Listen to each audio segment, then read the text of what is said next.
Good afternoon, everyone, and welcome to the Nip and a Half Fantasy Football Podcast from Fantasy Football Hub. As we look ahead to the final week of the season, joined by Paul. Paul, how are you? And how was your fantasy weekend? I am good, thanks, mate. Weekend was okay. Okay, from fantasy perspective, I would say. Um, Dream Team were kind of my hopes in many leagues and stuff like that sit with most. Um, has went has went relatively well. The other two probably not so well, but again, less. I'm competing in less for those in those games formats. Where do you want to start? Where did you have your least amount of pleasure this weekend? We could start with Telegraph because I don't think either of us got any transfers left, so it might be the quickest. Quite boring. It might be the quickest to go through. Yeah, do you want to go first? Yeah, I almost doubled my rank, so I'm like 140th Oh, now. wow. I scored 39 points at the weekend. I brought in Diaz from my last transfer. I've got two more games to run with Yeah. Man City, so I'm not that bothered with that. I've got Marmoush, who I think a lot of people moved off him to Haaland. So if I'm taking a penalty, it could have worked out a lot nicer for me. Unfortunately, that was not to be. I had Gehi, which was great. Like held him ever since that Doncaster game it was in the FA Cup, wasn't Monday it? night, wasn't it? I remember the Monday night in pod and you'd highlighted him and I ended up doing the move then. So he's done well for me. He's now ruled out though with concussion protocol, so he won't be playing midweek. I've Oh, still he got has Isak been, in is my he? Oh, yeah, I've still got Isak in my team as same. well. So it's not Looking looking grim, mate. it's not looking so great. So that might my overall position might go down again still. I think it's Henderson was the one that killed me. Same. Like as soon as he made that pen save, Bear in mind, he should probably have had a red, shouldn't he? yeah, yeah.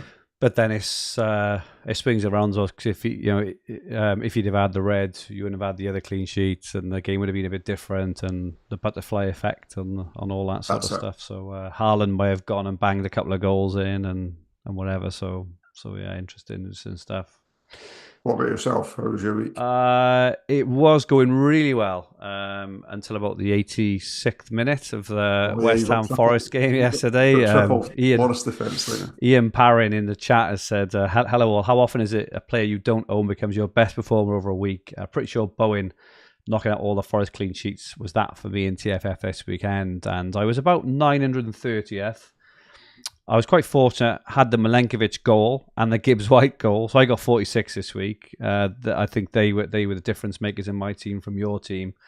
But I had a double clean sheet as well coming in for Sells and Milenkovic, and I was up to 730th.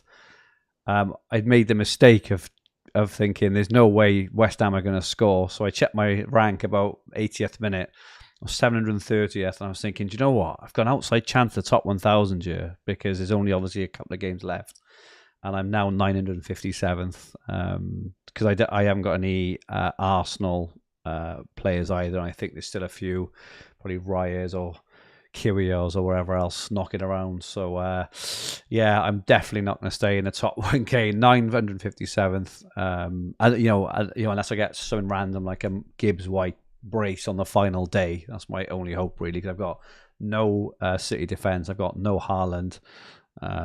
So yeah, I'm looking for a Bournemouth 1-0 win tomorrow night. But made my last transfer last weekend. Did Murillo to Eze. Thankfully, I did Ashley because Eze's got 20 points in 2 games. But yeah, still just I maintain the standard's gone up this season. I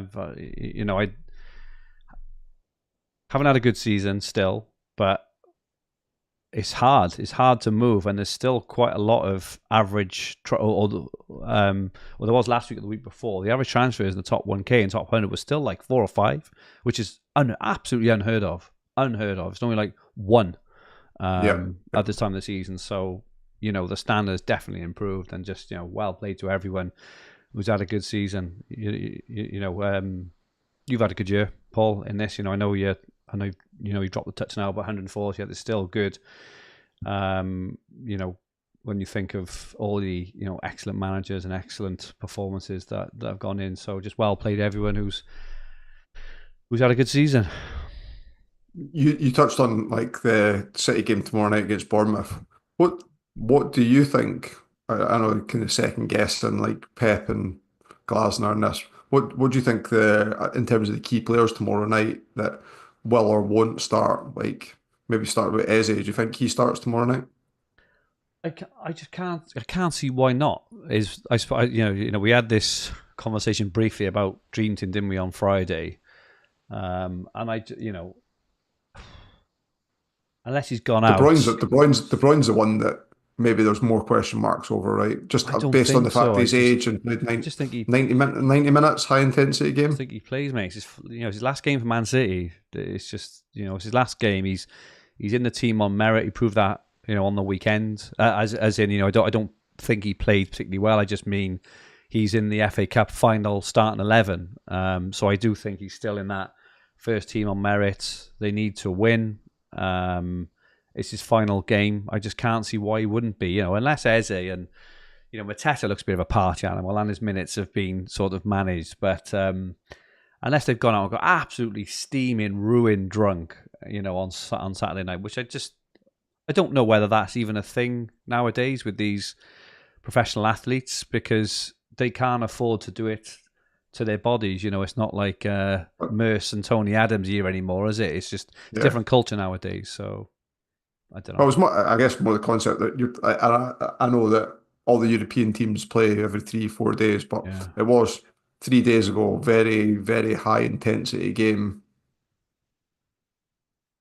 Is that enough rest period when you don't really need to play the players as well? And Man City's obviously got something to play for, whereas Crystal Palace don't have anything to play for. Well, I would argue that team that played on Saturday are now playing their last home game of the season, and they're going to want to go and celebrate with the crowd. I can't see them all being benched. Eze is a prime example. Right? Eze's been an absolute superstar this year, as has Munoz and all the guys. Surely they're going to be champing at the bit to play at Selhurst in that final home game of the season where they've just won the FA Cup 3 days earlier. It depends what narrative you want to kind of take. I mean, I want Eze to play, which we'll touch on in a minute. I'm desperate for him to play, but I just can't see. If you just win the FA Cup, Paul, for Hibs on Saturday, and you had your final home game of the season on Tuesday, would you want to rest, or would you be saying, "I'm playing, I don't care, I'm playing"? It's not really down to you as the player anymore when you've got all these analytics that run about what kind of percentage you're at. Why would they not play? What quartile you're at? And I suppose I'm asking, why would they not play? I mean, even if they're a little bit tired and they don't make it for the weekend, so what? It's the last home game of the season. They've just won the cup. Who knows? I mean, it's completely out of our control. I just can't see. I can't see a raft of changes. I think we've been. I could see it more for City. I could see it more for City, and I just think because they've got the players to come in more than Palace do. But I still think De Bruyne plays. I would be amazed if he didn't play. Absolutely aghast if he didn't play 88 minutes and then went off to a standing ovation for however many years he's been there of incredible service. But who knows? But I do think times have changed, and I think that there's been a few times this season where we've expected mass rotation, like Liverpool, Southampton the other week. If you remember, it was like, they're going to rest ahead of the Champions League, and they played a full strength team. I think there's been a couple of Arsenal games. Arsenal were going to, do the same thing and rest all their team ahead of PSG, and they played a full team and stuff. I just don't think this is, as prevalent. Like I say, it's not like we're talking about all the old Arsenal guys who go out and get steaming, drinking pints till 4 a.m. These are all, really fit athletes who probably barely drink, in all honesty, because they haven't got the opportunity, have they? They haven't got the opportunity between September and May to have a drink anyway. So, but maybe I'm just spinning my own narrative because I'm desperate for Eze to play because of Dream Team, in which we had a very, very interesting conversation, didn't we, in Dream Team on Friday about transfers and who to captain. And do you want to touch on what moves you made and who you captained? Yeah, so I avoided bringing De Bruyne in. and that was my biggest um, decision on whether I was going Watkins or De Bruyne with my last transfer. And like Ange had already come out saying he was going to do mass rotation for Spurs against Villa. So, Yeah. and I don't think De Bruyne's the asset that he once was in any of the formats really. Hence, I don't own him in any of the games. And that was the one decision I did get right. And then when I had the conversation about captaincy, and you said that you were going to go for Eze, and I had been contemplating it. It was between him and Haaland for me, and I just went back to the position where I often find myself in as I'd had the captaincy on Haaland all week. Would I be more annoyed with myself if I took it off and put on Eze and Haaland outscored him? Which, if he'd taken a penalty, like Exactly. things could have been a lot different. Not to say that he definitely would have scored either, and his recent penalty record hasn't been great either. So I'm not too disappointed around the decision making there. You can look at the XG and say that Palace was so low and City was so high and such like, but I'm less bothered with that. I mean, what I'm more frustrated about is I've got Mbuemo and Marmoush and had two missed penalties at the weekend. That's incredible. Um, Incredible. the Mbuemo ones, like, I knew, like, as soon as he said he's in the top, like, in the three players only that's taken more than 10 penalties, has got 100% penalty record. They just like sensed at that point in time he was going to miss. Um, yeah, frustrating. But so I took out Saka, and I, again, maybe I'm spinning this narrative that like the other way as well. I don't think he plays against Southampton at the weekend. Oh, really? Do you think he Yeah. doesn't? Nah, I think Namweri plays Okay. instead in that position. I think he might just leave Saka out. It's an away game, so if you go in the last home game position, like I Yeah, know you've used exactly. that, which I understand and Yeah. and agree to some degree on that from the Palace and City being Yeah. their last home games midweek. So yeah, I think he might not. And it's one of those ones that feels like it'll come out in a leak, and I think that the period between two and half two this coming It's going to be Sunday crazy. is going to be really important, Yeah. both on who to bring in and on who would be getting taken out as well. So I kept Mbuemo over Saka. Both scored the same points anyway, so I wasn't too disappointed. And yet yesterday, actually, like even though Mbuemo missed a penalty, yesterday wasn't so bad for me as well. I had Raya and goals, so I picked up 9 points from that, which I know he's on board about 50% of the top 1K, and those that have doubled up in Arsenal defence would have done so with Saliba, and he only got 1 point. Yeah, it's So tough. I was pretty happy with how things worked out yesterday. Yeah, same. I felt well. I was so I hate having to make these really crazy decisions which I had to make on Friday. So at one point I was going to save my transfer because I had a good team. I had Saka and Mbuemo, and there wasn't. I knew I wanted a couple of players. I definitely wanted De Bruyne. And then as the day wore on, as the evening wore on, and and Ange said basically we're going to rest everyone. I was like, oh my god, I just felt like I had to have Watkins. So I ended up doing Saka to De Bruyne, which I would have done anyway, I think. But I ended up doing Mbuemo to Watkins, which was a pretty scary watch. And those two penalties, I mean, goodness me, like fantasy football, personified, right? That Man City penalty, Haaland had the ball in his hands. So I haven't captained Haaland. I've captained Eze. That's another thing I should say. I fancied Eze all week. I just think even when he doesn't score well, as in get returns, he still scores well. I still fancy him to score 6-7 points a game, regardless if he gets any returns. But the form he's in, he's on penalties.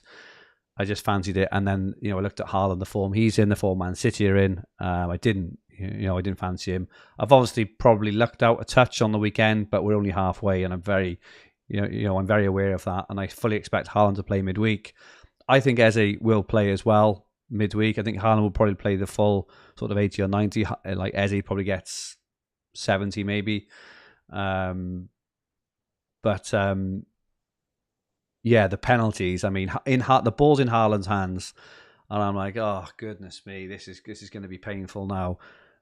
So from absolute, devastation, because going again, I had no idea Haaland was going to be so heavily captained. Looking around me, it felt like it was almost like 80-20 in Haaland's favour, if not even like 85-15%. Haaland scores, my rank was going to plummet, and I'm well positioned in lots of cash leagues, and I was just thinking, oh, here we go, this is it. And then Marmoush takes the ball. So from devastation to complete elation, Marmoush, I'm giving it all this. I'm giving it the arms. Marmoush, this is it. Because obviously a lot of people took out Marmoush last week. I think Marmoush's ownership had dipped quite a lot. So I've gone from Haaland to that. And then obviously Marmoush misses the penalty, which was just, oh, goodness me. I mean, what a killer. And then the Mbeumo one yesterday, again, from devastation. So I went from devastation to elation to devastation.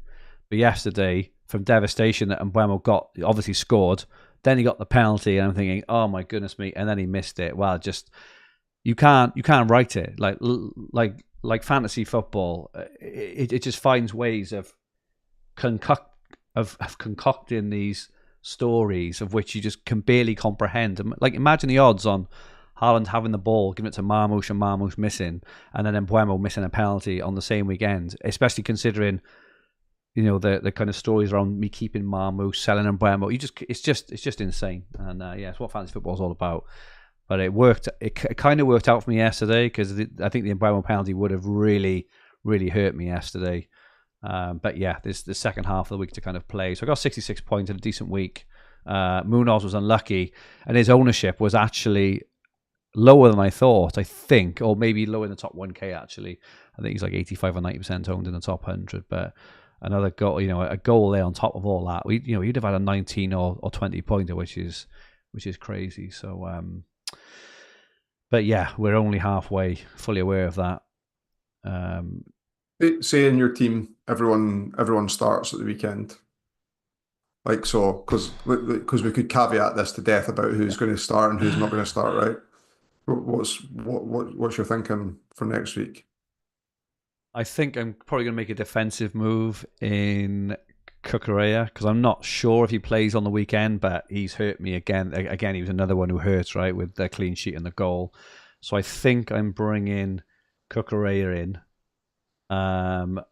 In terms of the second transfer, not really sure. Depends if maybe, if we get leak on Salah or something. I'm keeping Watkins against United, I think, regardless. Yeah. That was part of the reason why I brought him in this week as well. That was the same reason why I picked him over De Bruyne, and that reason as well, is that there's one less thing to worry about next week. Yeah, exactly. And other than that, I know I say it every week, but I haven't yet. I haven't even thought about it. But depending on how midweek goes, if I've had a good midweek, if it kind of holds its own, if I stay where I am now, well positioned in my leagues, probably be 2 defensive moves, I think. If Haaland pops off and scores a hat-trick midweek and I drop 20 points behind in my leagues, I'm probably going to have to do something to try and catch. So I know that's very loose, but we'll see. You mentioned there about Cucurella, like about not starting, but if we think about, he's been one of Chelsea's best performers this season. Absolutely. And they've got a must-win game against Forest at the weekend. Yeah. I can't see him not starting both those games next week. And I also think there's a danger in, because of the way that this season's drawn out, is that Chelsea's got the only game after. So it's not only just the double, it's that mindset of going into the last game not owning what will be probably the second most popular Chelsea asset as well. So that's kind of my mind for that as well. And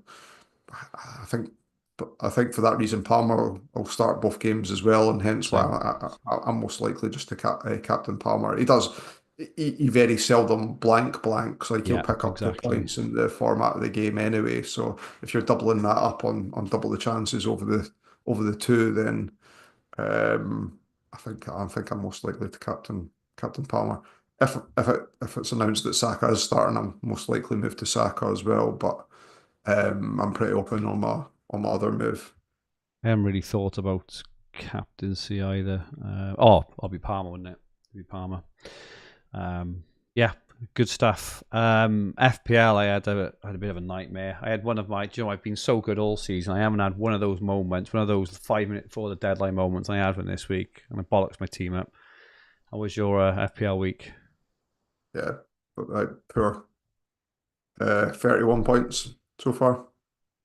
I've got 2 points to get auto subbed in, and then Munoz, Vardiol, who everybody has. I've got Sar and Salah as my other players.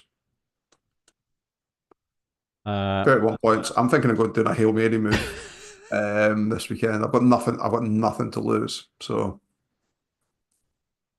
I was going to, so I worked out midweek on Green Arrow. I was going Watkins until I realised, looked at my team a bit close. I already had Martinez, Cons, and Rogers. I saw So, somebody posted so it, posted there. so it buggered my team up. So I was going to go Mateta to Vissa. And I was going to either captain Mbuemo, Vissa, or Rogers. I'm not sure I would have gone. Probably Mbuemo, I think, if I'm being honest. But again, I saw that Ange, line up about, we're going to have to rest everyone. Villa have been so good. Watkins looks so dangerous. I just thought I have to get Watkins in, and I did a 25 past 6 or whatever time it was, or 5 to 6.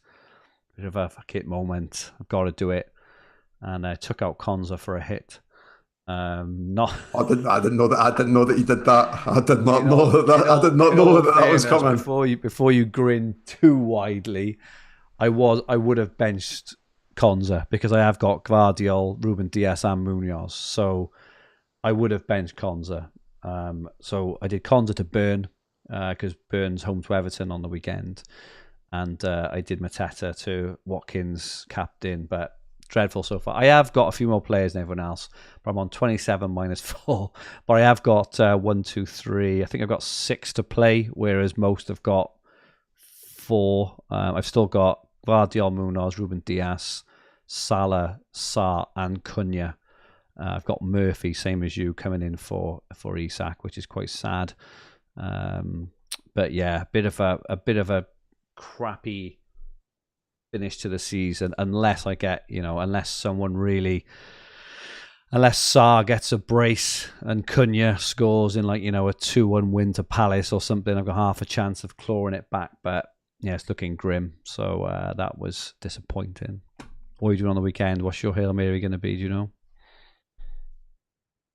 Maybe we're going to do so. If Isak's ruled out, everyone's going to be doing attacking transfers, Mm, and therefore I was thinking of playing 3-5-2 and maybe even bringing in Justin Kluivert and captaining him or something love like that. that. But Yeah. but I genuinely would consider it. I don't think that's beyond the realms that I would do something like that. I've got very little to play for, so Yeah. I've got no real concerns or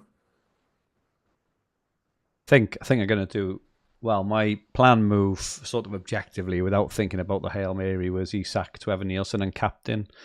I really fancy that game. I think Evan Nielsen's underrated. I think he's a fabulous player, and I think he's got the kind of opportunity to get a couple of goals. I may do a -4 and do it, and do the same as you and go, and go for Kluivert and really hope for a, Bournemouth go and crush Leicester on the final day 4-0 and hope for the goal assist combos. But we'll see. We'll see. It's been a disappointing-ish FPL season. Let's just before we look at the ultimate leaderboard, because this is probably going to be our last pod of the season due to holidays and whatnot. We may try and squeeze one in potentially over the next couple of weeks. But how would you for the final time this season? How would you rate your season across the formats? Ratings out of 10, and any real obvious learnings, I suppose, or if you can call them learnings, or things you did wrong, or things you did right, or okay, which format do you want to start let's start with TFF. on? 7 out of 10. Um, I tried a different tactic at one point this year, Remember. to attempt to try and win the game by rotating strikers over the course of a weekend when the FA Cup third round was on, and it didn't work at all. So that is something that I will avoid in the future. And those kind of four, like the 2 rounds I did it in, maybe it'll cost me like 5 transfers, and I would have gained some points in that, but it's now cost me at this stage, especially when that Newcastle pile on was a popular tactic and cost me there. So yeah, 7 out of 10 on TFF, I think. What about you? Oh, low and get. I'd probably like five out of 10 kind of sprung to mind, but I don't think I've probably played the second half of the season maybe as well as I could, if that makes sense. Given the position I was in, I messed up right at the start. I went all in on Arsenal defence early on because they were looking incredible. As soon as I went all in on them, they completely messed up. I didn't keep a clean sheet for 6 games. Didn't jump Yeah. on Forest, so I messed up there, and that's why I give myself a lowish ranking. Where I was like, I think 6k in like February or something. I managed to claw myself back to 1k, which I know is nothing to shout about whatsoever. I'm in the chance of 1 cash league of something, but other than that, just nothing, just awful. So I've got to give myself a 5, I think. Though I think I've clawed myself back reasonably well. I was a bit slow getting back on Eze, but I was lowish on transfers. So yeah, I think 5 is probably fair. What about Dream Team? 8 maybe. Um, I feel kind of underwhelmed a little bit in that. Yet I think top 100 finish in Dream Teams are like is a really solid finish. But maybe just at the positions that I've been in throughout the season, a couple of things that haven't went my way through chance, but there's a couple of instances where I think I made poor decisions as well. And I say there's not been too many of them. I'm sure that the good decisions have outweighed those, but they weigh heavy on me a little bit. And there was one where I didn't go for Saka and went for Yeah, I remember Palmer, that and one. there was a lot of people doing it. I probably should have made that move then, I think. And there was a couple other times with Rodgers and Porro where I was getting trigger happy with transferring them in and out Yeah, constantly, yeah. and maybe could have waited a little while on those. Um, but yeah, not too many learnings. I think that'll change my opinion. Next season's going to be completely different anyway, with the volume of teams that are in Europe and how you Absolutely. set up a strategy to care for that at the start of the season, which I'm sure we'll talk about kind of in our pre-season pods. Yeah, breaking news. There will be changes to Dream Team next season, especially around transfer usage.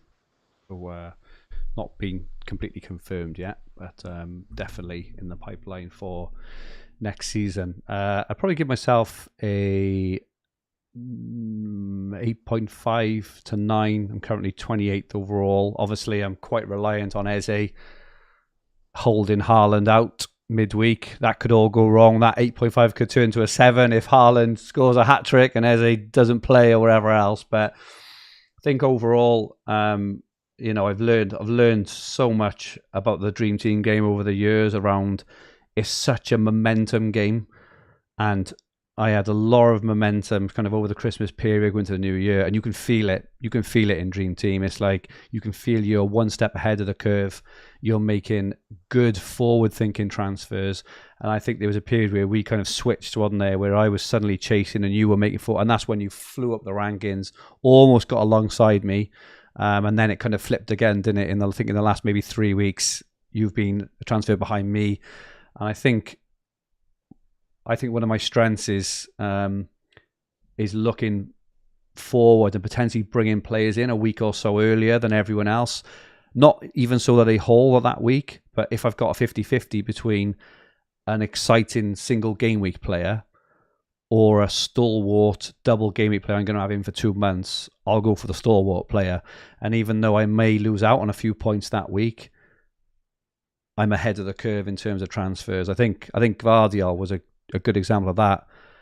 a couple of weeks ago, because that's allowed me to get a transfer ahead of you, for example, over these last fortnight. But then, I have missed out. And I think the one big error I made this year was I was probably a bit too brave. I got up to about 15th overall, and I took Isak out when he was playing Leicester on the Monday night in a single game week. Southampton, was it the Southampton game? It was, and that when I Southampton. That was when I was right at the top of my momentum, and I took him You brought out. Son in.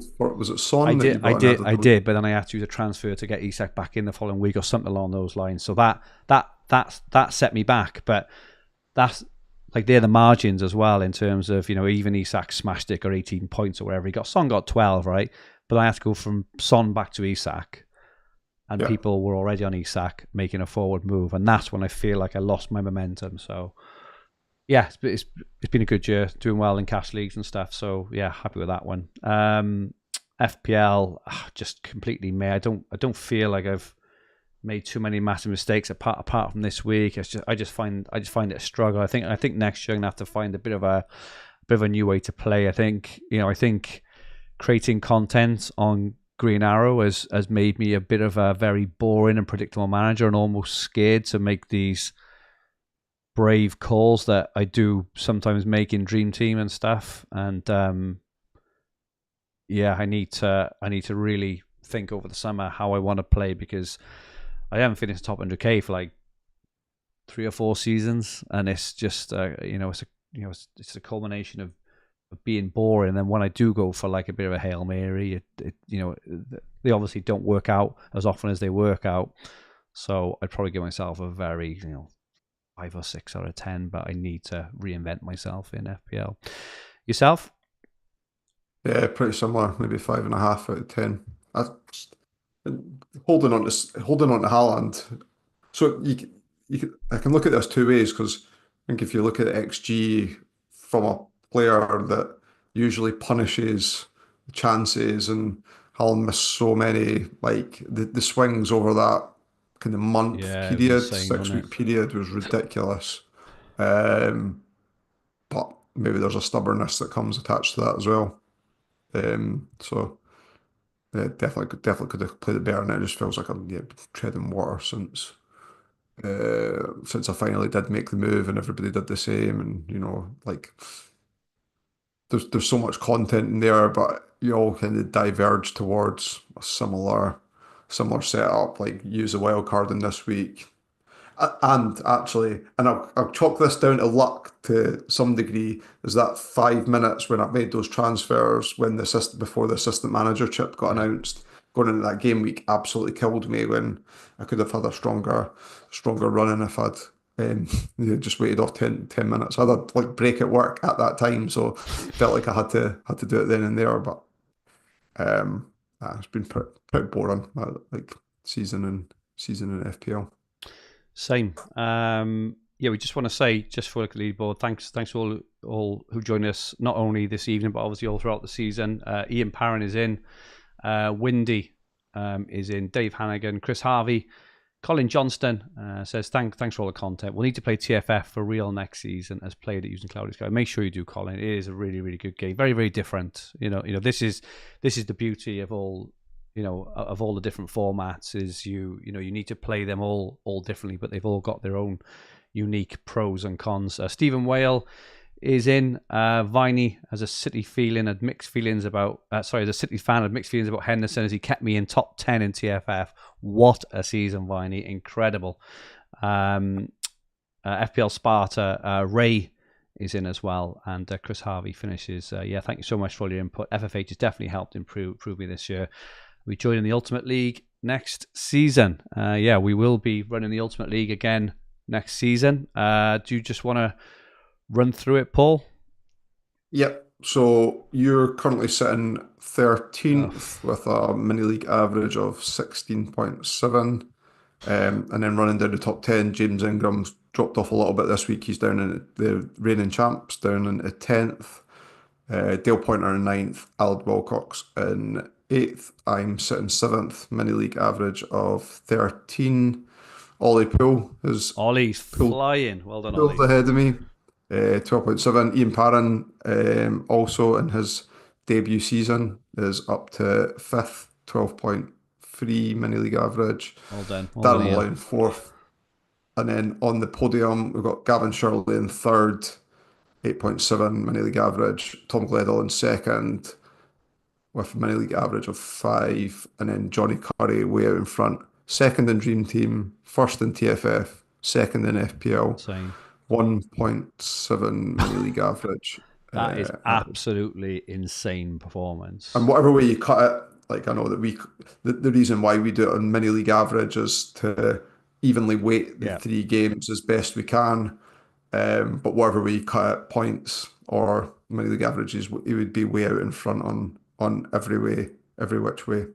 Johnny Curry, we are not worthy. I believe he's also got I think he's top in Telegraph still. So similar to James Ingram last year, going to win the Telegraph, I think. I think he split his teams a few weeks ago. I think he's got a team in I can't remember, but last week it was 1st, 2nd, and 5th. Or kind of wherever it was. So very, very well played. Actually, let's have a look. Let's give him a bit of credit. He's first and second. He's first and second. He is 1st and 2nd. Yeah, superb, Johnny, and well done, everyone. In that top.